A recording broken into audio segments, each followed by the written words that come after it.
A lot of this isn't going to make sense to you, and I'm sorry about that. I'm just going to start at the beginning, with the house.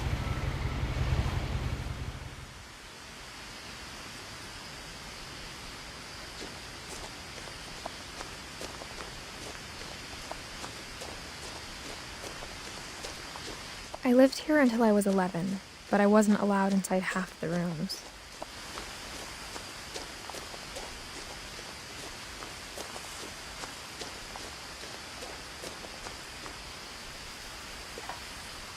Inside the mailbox were bills from 7 years ago, marked urgent, open immediately.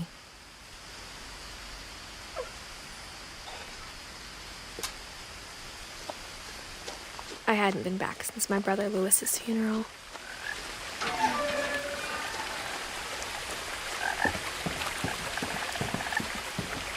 In her will, my mother left me a key, but didn't tell me what it unlocked. Maybe she thought I'd know. Or she thought that the mystery would be enough to bring me back.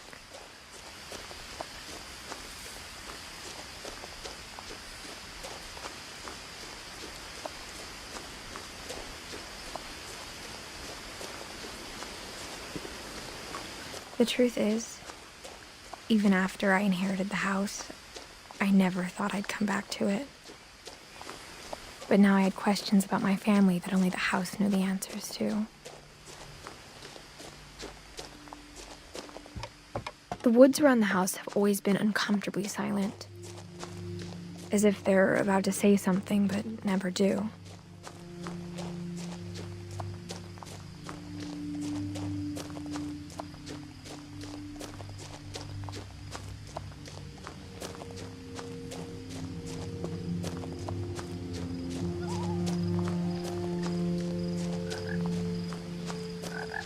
The house was exactly like I remembered it, the way I'd been dreaming about it.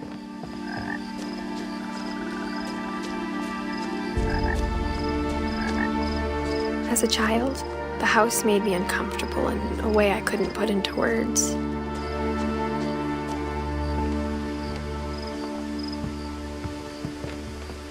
Now, as a 17-year-old, I knew exactly what those words were. I was afraid of the house.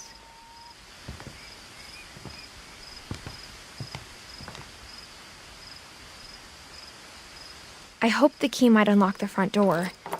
It didn't.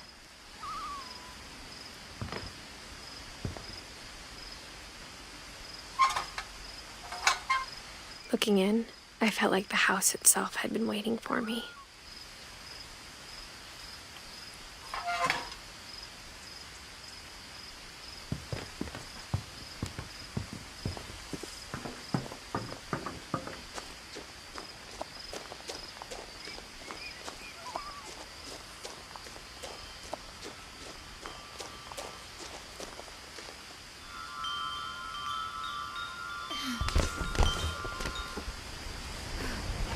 Crawling through the doggy door used to be a lot easier when I was 11.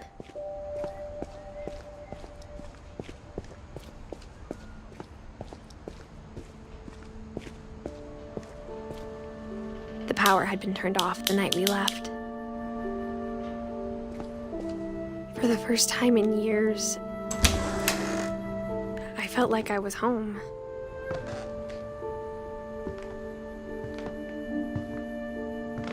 But instead of a family, there were just memories of one.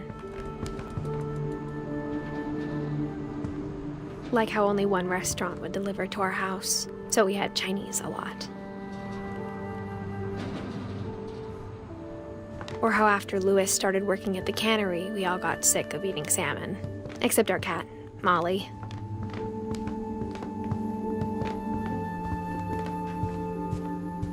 The table was still a wreck from the night we left.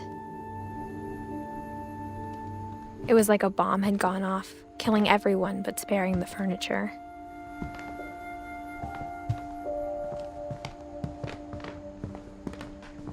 My mom was the only one of us who could imagine Great-Grandma Edie living in a nursing home.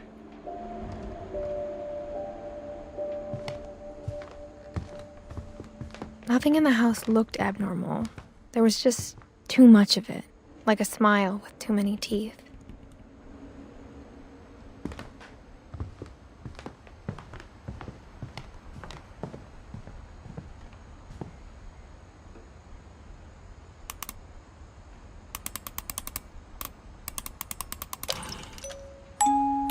Great-Grandpa Sven built a music box for Barbara, along with the rest of the house.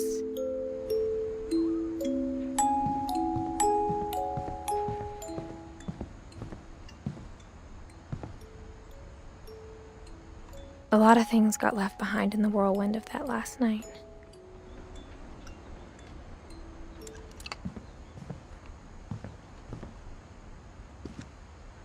After Milton disappeared, Mom sealed up all the bedrooms. Then Edie retaliated and drilled peepholes.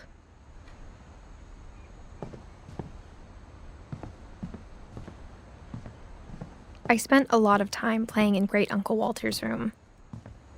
I think my mom sometimes regretted not sealing it up.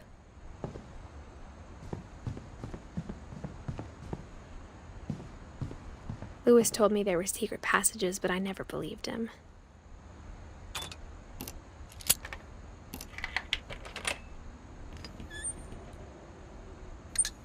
Turns out, my mom was really good at keeping secrets.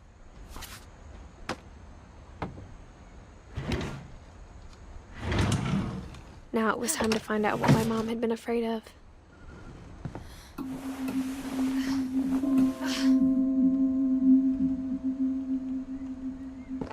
Reading this, maybe it sounds like I had a plan, but I had no idea what was behind that door. Just like I had no idea where all this was gonna lead.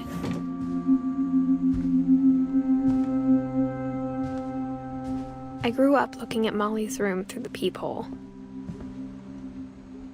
Molly's gerbil had a tiny bedroom with its own even tinier gerbil cage. Being inside for the first time, I felt like I'd stepped behind a painting.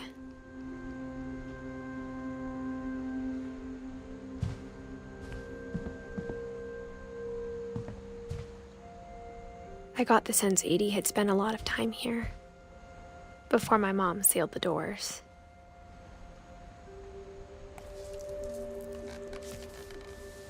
December 13th, 1947. Dear Diary, I'll be gone soon, but I wanted to tell somebody about what's gonna happen. It started when Mom sent me to bed without dinner. I woke up and I was starving, so I looked around for something to eat. The gerbil food was dry, but I didn't mind it.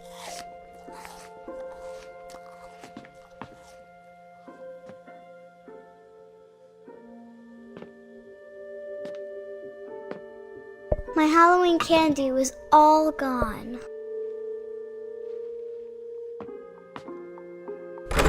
Mom, can I come out now? Sweetheart, it's late. Go to sleep.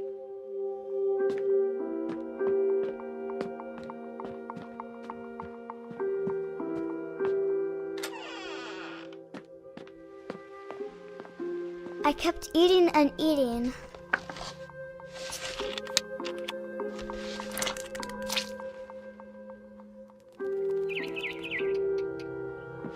I ate a lot of things that night.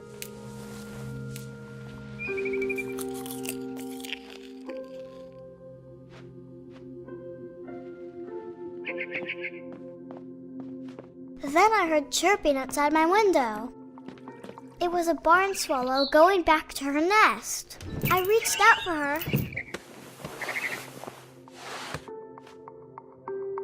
And suddenly, I was a cat.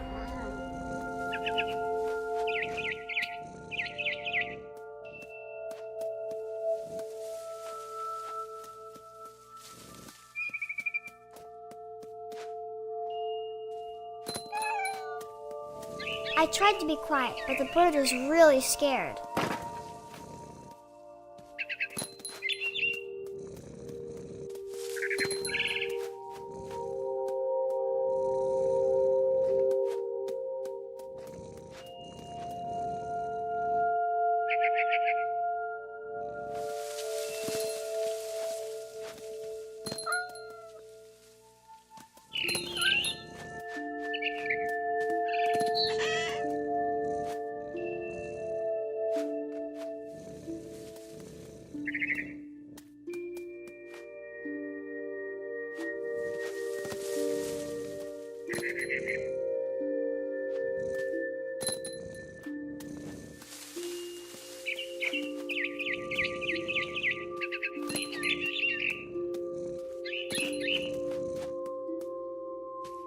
jumped and I almost got her.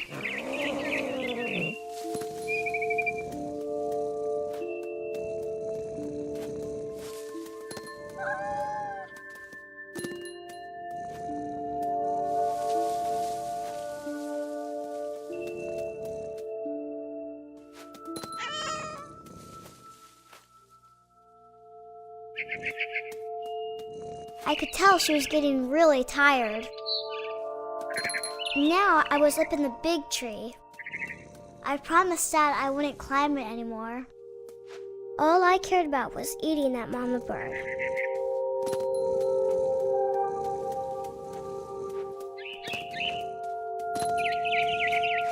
I gobbled her up.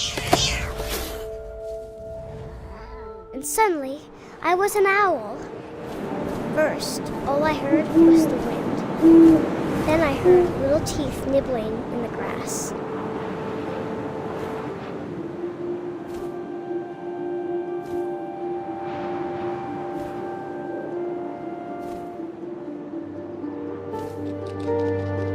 Rabbits.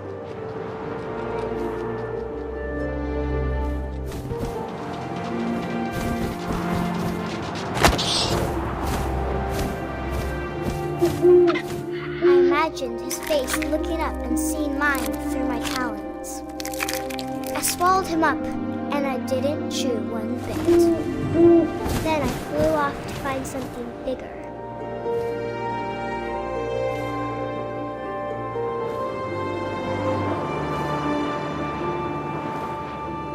A mama rabbit.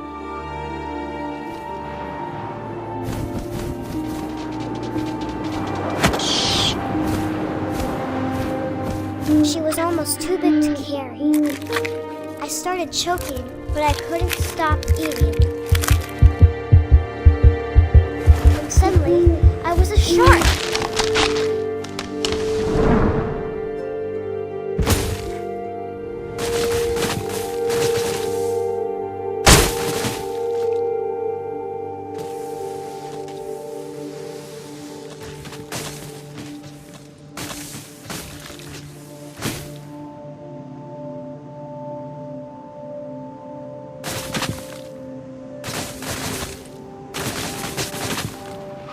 I rolled off the cliff and into the ocean. Now, I was hungrier than ever.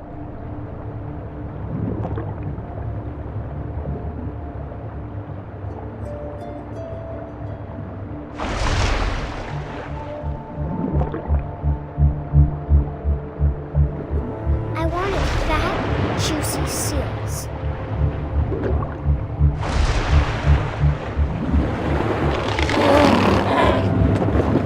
Off her flipper, and it tasted really good.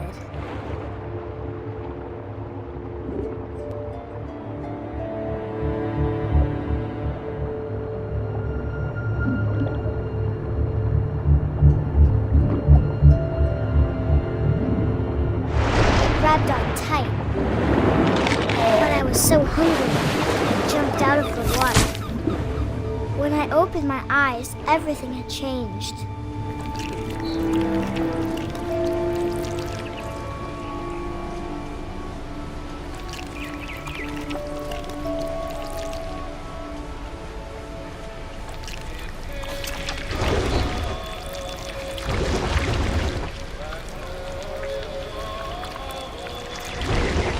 Now I was a monster, and I smelled people everywhere.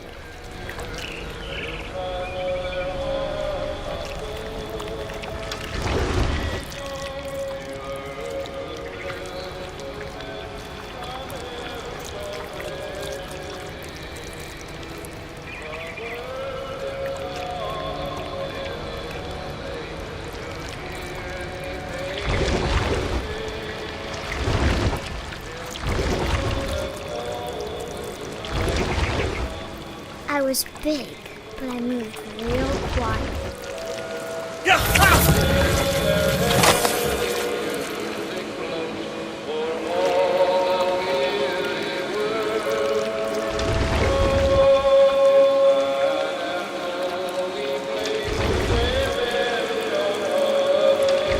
I wanted to stop, but also I didn't.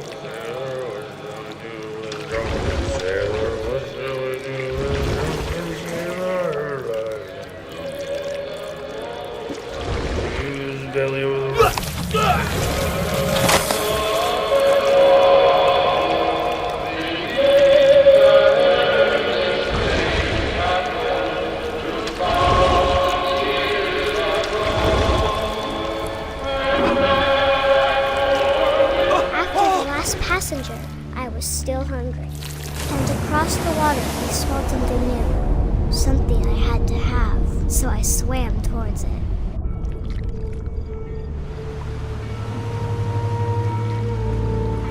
I slithered onto the sand, and the good smell went into an old pipe.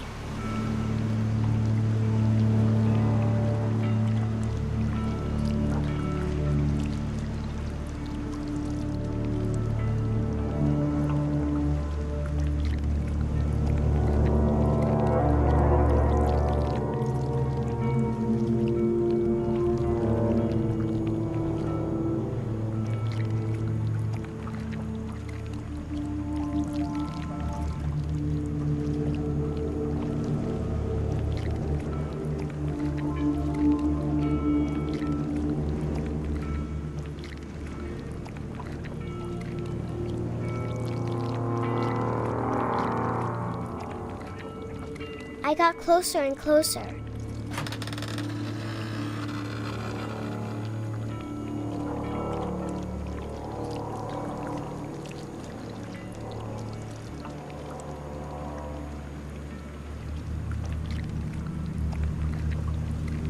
All of my stomach started growling. And suddenly, I was me again. I held my breath for a long time, but I couldn't hear anything. I think it's waiting for me to fall asleep.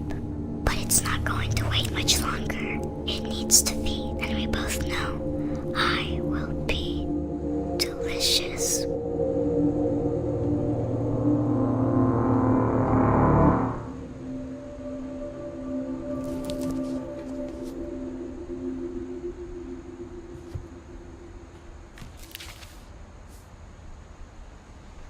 I'm not sure if I believed all of that, but I'm sure Edie would have.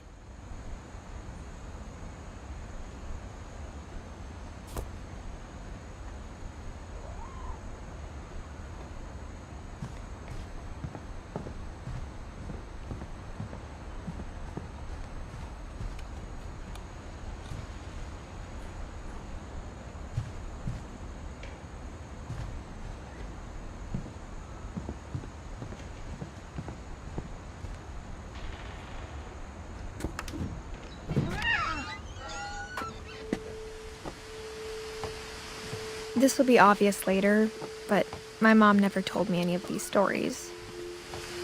Edie would have, but Mom didn't like bringing up the past. Though, when we adopted a stray kitten, she was the one who named it Molly. I spent a lot of time in Great-Grandma Edie's room. We got along, and it was a good place to hide from my mom. When Edie told people Sven was killed by a dragon, she could also have said he was building a dragon-shaped slide that collapsed. She could have, but she didn't. Even in her 90s, sometimes Edie seemed a lot younger than my mother.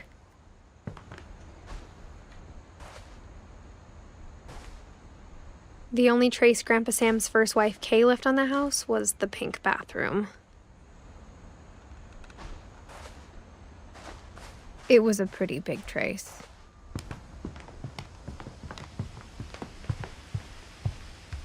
Her room was like a museum. For 500 years, the Finches have been famous throughout Norway for their fortune and misfortune.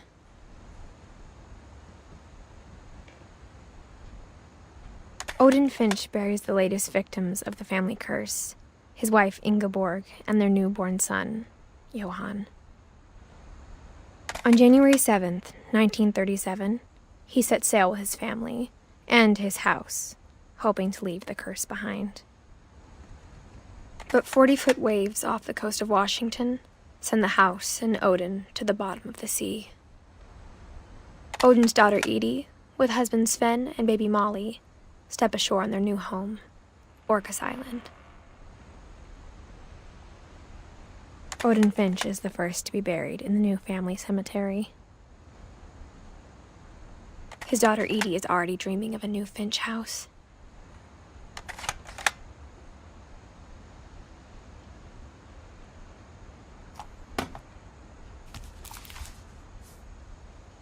Whatever's wrong with this family, it goes back a long ways.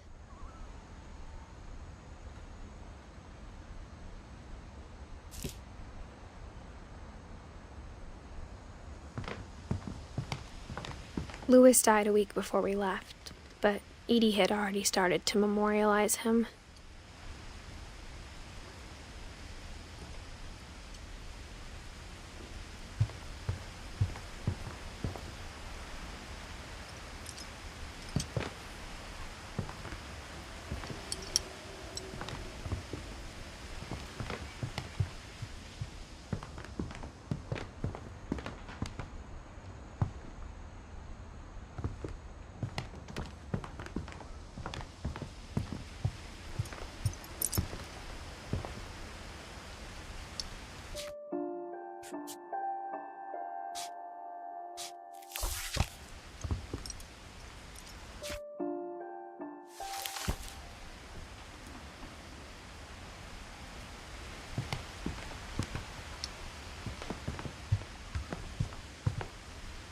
Edie gave a big interview about a mole man living under the Finch house. My mom was furious. I hadn't thought of myself as Edith Jr. for a long, long time.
Edie knit me a new pair of gloves every year, just in time to replace the old ones.